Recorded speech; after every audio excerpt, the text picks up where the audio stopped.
हात जोडून विनंती, प्रशासनाला विनंती, काहीतरी करा. आणि नसेल होत तर आम्हाला तरी सांगा बाबा आमच्याकडनं होत नाही. तिथले सगळे लोक असतात ना जे काय म्हणून 5-5 रुपये 10 रुपये ज्यांच्या लायकी बाबा देऊन ते करून घेतात.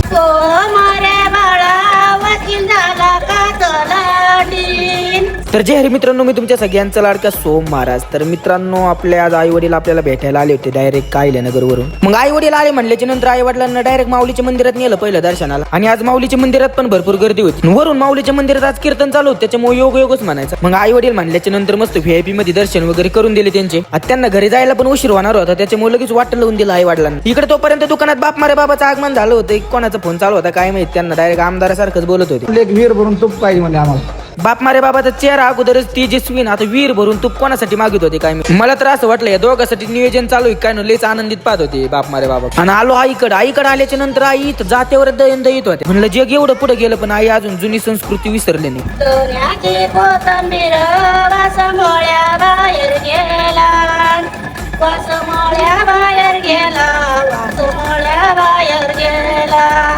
तर मित्रांनो, आजचा ब्लॉग कसा वाटला नक्कीच कमेंट मध्ये सांगा आणि फॉलो करायला विसरू नका. आणि हो, पुढला ब्लॉग बघायला पण विसरू नका बरं का.